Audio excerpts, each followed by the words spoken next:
नमस्कार, मैं पीएस त्रिपाठी और आप देखना शुरू कर चुके हैं हमारा विशेष कार्यक्रम सितारे माने। आप सभी दर्शकों का इस कार्यक्रम में स्वागत है। आज हम बात करेंगे आज के पंचांग की व्रत त्योहार की, साथ ही में आपको आपका राशिफल भी बताएंगे और इसके अलावा हम जानने और समझने की कोशिश करेंगे कि 12 राशियों पर मकर राशि की संक्रांति का क्या असर होगा। एग्जैक्टली धनु राशि से सूर्य मकर राशि में प्रवेश कर रहे हैं, तो 12 राशियों पर इसका क्या असर होगा, इस पर चर्चा होगी। मकर राशि में क्या, मकर संक्रांति में क्या करना चाहिए, इस पर चर्चा होगी। और साथ में हम बताएंगे कि जब हम प्रार्थनाएं करते हैं, मतलब जब हम पूजा करते हैं, तो हमें हमारी पूजा का फल क्यों नहीं मिलता, क्यों ऐसा लगता है कि हमारी प्रार्थनाएं विफल हो रही हैं, तो इस पर विस्तार से चर्चा होगी। इसके अलावा आपके फोन कॉल्स होंगे, आप सीधे फोन करके अपने प्रश्न पूछ सकते हैं। हमारा फोन नंबर है 07714000877। आपसे आधे घंटे तक लगातार ये फोन लाइन खुली रहेगी और हमें आपके फोन का इंतजार रहेगा। तो चलिए कार्यक्रम की शुरुआत करते हैं और जानते हैं आज का पंचांग। आज शुभ संवत 2079 शक 1944 सूर्य दक्षिणायन का माघ महीने की कृष्ण पक्ष की अष्टमी तिथि है और दिन रविवार अष्टमी 7:45 तक। नक्षत्र पड़ेंगे चित्रा नक्षत्र, सायंकाल 7:12 तक। आज चंद्रमा कन्या राशि में होंगे। आज का राहु काल 4:20 से 5:42 तक। तो दोस्तों, ये तो था पंचांग और एक जाहिर सूचना कि यदि आपके मन में कोई सवाल हो और आप उस सवाल का जवाब जानना चाहते हो तो हमारा मोबाइल नंबर नोट करें 9893363928 9753039055। ये दो नंबर है जिनमें व्हाट्सएप जोड़ करके आप अपनी डेट ऑफ बर्थ, टाइम और प्लेस और प्रश्न लिख करके मैसेज कर सकते हैं। इसके अलावा आप मेल आईडी से भी हमसे संपर्क कर सकते हैं। हमारा मेल आईडी है psripathi9@gmail.com। इस पर भी अपनी जन्म तारीख, जन्म समय, जन्म स्थान लिख करके और आप मेल कर सकते हैं और अपना प्रश्न का जवाब पा सकते हैं। चलिए, सूचना हुई समाप्त। मतलब की बातें, अक्सर हम ये शिकायत करते हैं कि भाई हमारी प्रार्थनाएं नाकाम हो रही हैं, तो इस कार्यक्रम के अंत में हम ये बताएंगे कि प्रार्थनाएं क्यों नाकाम होती है। अभी आज हम चर्चा करेंगे मकर संक्रांति, क्योंकि आज मकर संक्रांति है भी, वक्त भी है और मौका भी है। चलिए, तो मकर संक्रांति असल में हम देखें तो ये उत्तरायण के नाम से जाना जाता है। इस दिन सूर्य उत्तर की ओर बढ़ता है, इसलिए इसका नाम उत्तरायण है। कहते हैं इस दिन देवताओं का दिन और दक्षिणायन जो है वो देवताओं की रात्रि होती है। मकर संक्रांति के दिन यज्ञ जो दिए जाते हैं और द्रव्य जो ग्रहण किए जाते हैं, उससे सभी प्रकार की कामनाएं पूरी होती हैं, क्योंकि कहते हैं कि आज के दिन पूरी धरती पर देवता अवतरित होते हैं। मकर संक्रांति को अलग अलग नामों से पूरे देश में मनाया जाता है। इस पर हमने कल विस्तार से चर्चा की। आज हम चर्चा करेंगे कि 12 राशियों पर मकर संक्रांति का क्या असर पड़ेगा। तो सबसे पहले मकर संक्रांति का पर्व जान लें। 2023 मकर संक्रांति 15 जनवरी 2023 को मकर संक्रांति का पुण्यकाल सुबह 6:43 से 5:42 शाम तक। अवधि लगभग 10 घंटा 59 मकर संक्रांति का महापुण्यकाल है 6:43 के 8:33। अवधि है 1 घंटा 50 मिनट। अब आइए 12 राशियों का सफर शुरू करते हैं और जानते हैं मेष यानी अरीज की। इस राशि वाले जातकों के लिए देखते हैं कि इस राशि में सूर्य का गोचर हो रहा है, तो मुझे ऐसा लगता है कि 10वां स्थान सरकार, नौकरी, व्यवसाय, घर का है, तो मान सम्मान मिलेगा, प्रतिष्ठा मिलेगी। सरकारी क्षेत्र में गमनागमन बढ़िया आसानी से रहेगा और इस समय सरकार से काफी फायदा मिल सकता है। यहाँ देखें पंचमेश 10वें स्थान में है। संतान को लेकर कुछ अच्छी खबर आपको मिल सकती है। अब पिता और वरिष्ठ जनों से मेल जोल बनाए रखें, उनके सहयोग और सलाह लेना भी जारी रखें। इस राशि वाले जातकों को क्या करना चाहिए? तिल के लड्डू और सेम का दान करना चाहिए, इनके लिए फायदेमंद होगा। बात कर लेते हैं दोस्तों वृषभ यानी टॉरस की। इस राशि वाले जातकों के लिए देखते हैं कि वृषभ राशि में सूर्य 9वें स्थान में गोचर करेगा। धर्म आध्यात्मिक विषयों में आपकी रुचि बढ़ेगी, भाग्य साथ देगा, अवसर मिलेंगे, मेहनत करना पड़ेगा, मेहनत करने से आपको बहुत फायदा मिलने वाला है। इस राशि वाले जातकों के लिए देखते हैं कि चतुर्थेश भाग्य स्थान में भूमि वाहन मकान के योग प्रबल होंगे। क्या करना चाहिए? गजक और सफेद कपड़े का दान करें। बात कर लेते हैं दोस्तों मिथुन यानी जमिनी की। इस राशि में सूर्य 8वें स्थान में गोचर करेंगे। तृतीय सूर्य 8वें स्थान में, थोड़े से अपसेट हो सकते हैं, जोखिम से बचना चाहिए। किसी भी तरह का तनाव आपके लिए फायदेमंद नहीं है। दुर्घटना के कारण आपको फायदा नहीं मिल पाएगा।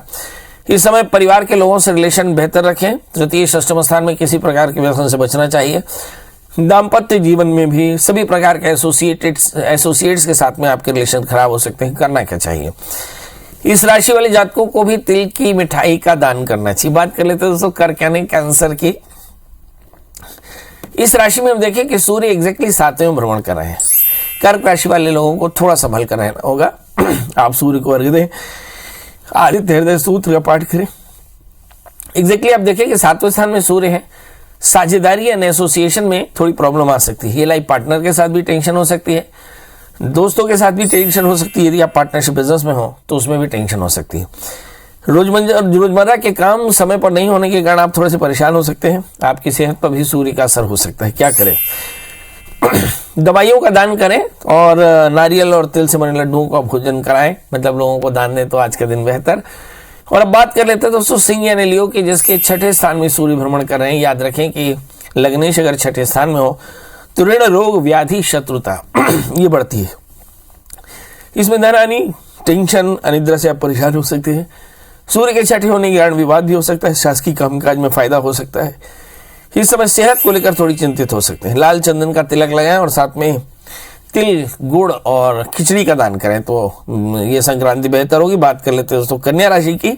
इस राशि में हम देखें 5वें स्थान में सूर्य भ्रमण कर रहे हैं। द्वादशेष पंचम स्थान में स्थान के परिवर्तन के योग बन सकते हैं। नौकरी बिजनेस में सफलता मिलेगी। फालतू खर्चों से बचना चाहिए। सूर्य की राशि बदलने से आपको बेहद फायदा होने वाला है। जरूरी काम पूरे हो सकते हैं। संतान को लेकर कुछ अच्छी खबर मिल सकती है। दूर के स्थानों से फायदा होगा। यात्राएं भी हो सकती। कुछ लोगों को बड़े अधिकारियों से फायदा मिलेगा। क्या करें? तिल से आहुति देवें और साथ में मिश्री का भोग लगाएं तो ये संक्रांति बेहतर होगी। अब बात कर लेते हैं दोस्तों तुला यानी लिब्रा की। इस राशि में हम देखें कि तुला, वृश्चिक, धनु, मकर 4थे स्थान में सूर्य भ्रमण कर रहे हैं तो नौकरी बिजनेस में फायदा होगा, लेकिन टेंशन बनी रह सकती है। पारिवारिक सुख में थोड़ी कमी, खासकर परिवार में थोड़ी सी अशांति हो सकती है। इनकम तो जरूर होगी मगर खर्च बढ़ने के योग हैं। सूर्य के कारण नौकरी पेशा लोगों में मेहनत करने के बाद भी फल थोड़े से कम मिलेंगे। अधिकारी असंतुष्ट रहेंगे। विवाद और क्लेश भी हो सकता है। क्या करें? माता की सेहत को लेकर थोड़ी चिंतित रहें।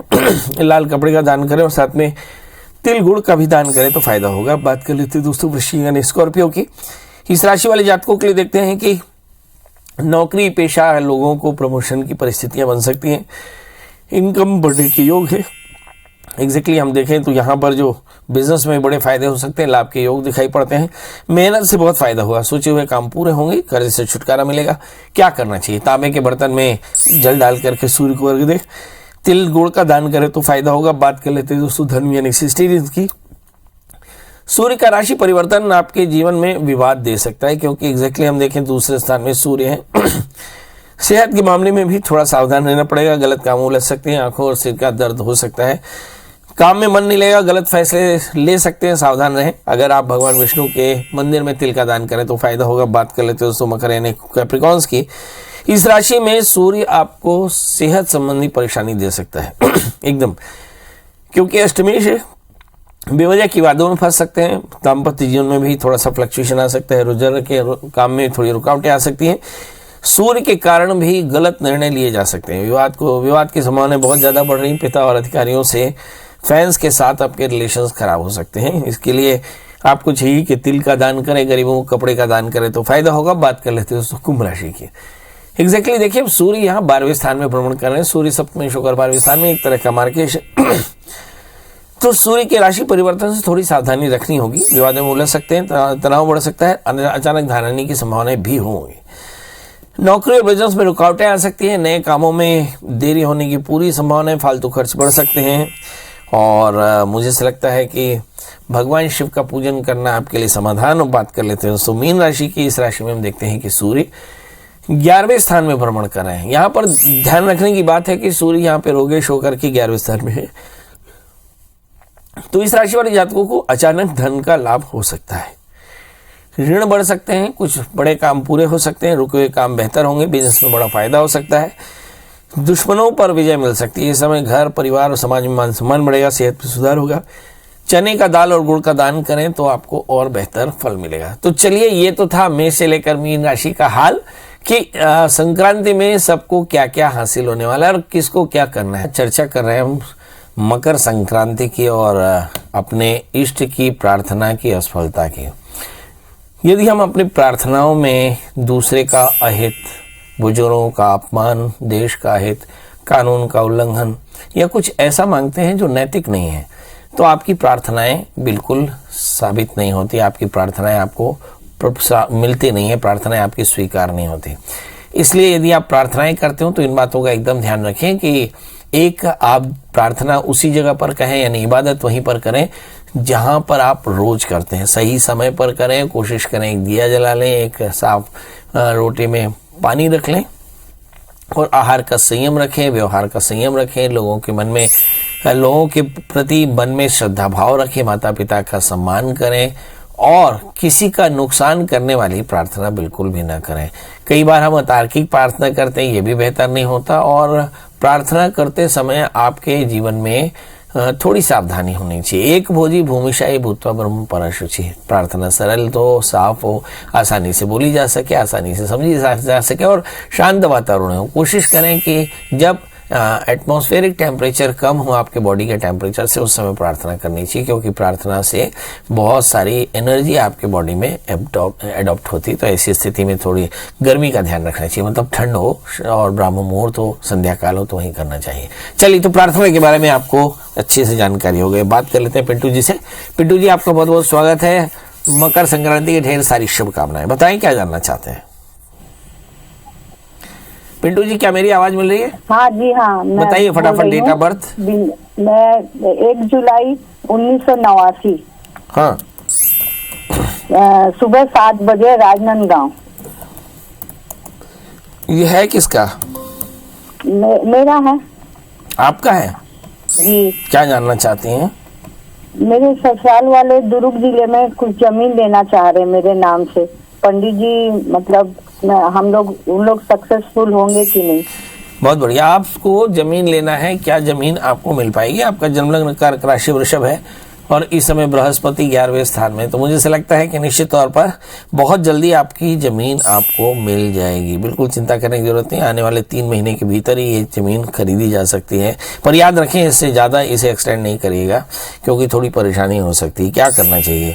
आप थोड़े से गुड़ चने का दान करें, और जैसा कि मैंने बताया कि आपका जो जन्मलग्न है उसके हिसाब से एक 4 कैरेट का पुखरा, 4 कैरेट का मूंगा धारण करें तो कल्याण होगा। हमारे साथ अगले कॉलर हैं जया जी। जया जी, आपका बहुत बहुत स्वागत। बताइए क्या जानना चाहते हैं? सर जी, मेरे हस्बैंड के बारे में जानना चाहती हूँ सर। वो छोटे से एक ना स्कूल में प्यून है सर, पर वो अस्थायी है, वो स्थायी हो पाएगा या नहीं सर? जन्म तारीख बताएं। 1992 सर, 5 अप्रैल। 7 अप्रैल, 7 अप्रैल। 5 अप्रैल सर, 5 अप्रैल। जन्म समय? इतनी तो मुझे आइडिया नहीं है सर उनका। है सर उनका लगभग जन्म समय सर ये तो याद नहीं है सर मुझे। अच्छा, कहाँ से बोल रही हैं? रायपुर, छत्तीसगढ़ से सर। हाँ, तो आप स्पीकर फोन में बात कर रही हैं क्या? देखिए, मुश्किल हो जाएगी ना, आपकी कोई बात मुझे समझ में नहीं आ रही है। बताइए क्या जानना चाहते हैं? सर एक्चुअली उनका जैसे अस्थायी है तो सर, स्थायी हो पाएगा कि नहीं हो पाएगा सर? ओके, उनकी नौकरी अस्थायी। आपके शायद हस्बैंड है? जी सर। हाँ, आपके हस्बैंड है, उनका जन्मलग्न, जन्म की राशि मेष है और राशि भी मेष है। अब सवाल यह है कि बृहस्पति 23 कहीं पर 17 अप्रैल को मेष राशि में प्रवेश करेंगे, तो ऐसा मान सकते हैं कि आने वाले 1 वर्ष के भीतर आपके हस्बैंड का काम बेहतर हो जाएगा। आप अपने हस्बैंड को एक 8 कैरेट का इटालियन मूंगा, 4 कैरेट का पुखराज पहनाएं और हस्बैंड से कहें कि गुरुवार का व्रत करें तो कल्याण होगा। आज हम चर्चा कर रहे थे प्रार्थना की, हम चर्चा कर रहे थे मकर संक्रांति, हम चर्चा कर रहे थे प्रकृति की। आज दिन मकर संक्रांति का है, पुण्यकाल है। मकर संक्रांति के दिन आमतौर पे लोग नदी का स्नान करते हैं, तिल, लोहा, सोना, रुई, नमक, सप्तधान्य, भूमि, गौ का दान करते हैं और फिर प्रार्थना करते हैं। ऐसी प्रार्थना जिसमें सबका भला हो, आपका भला हो, बड़ों का भला हो, देश का भला हो। तो इस तरह की हम प्रार्थना करते हैं, दान करते हैं, स्वाध्याय करते हैं, भगवान शिव शिवा की पूजा करते हैं, सत्संग करते हैं, याचकों को दान करते हैं, खूब सारा दान करते हैं। अब सवाल ये क्या दान करना चाहिए? तो हमारे यहाँ ऋतु के अनुसार दान करना चाहिए। कंबल है, जूता है, लकड़ी है, स्वेटर है, शॉल है, इन सब चीज़ों का दान करते हैं, कपड़े हैं, भोजन है, तिल से बने हुए लड्डू हैं, तो इन सब का दान करना चाहिए। भगवान शिव शिवा की पूजा करनी चाहिए, नदी का स्नान करना चाहिए, इससे आपकी सारी मनोकामनाएं पूर्ण होती हैं।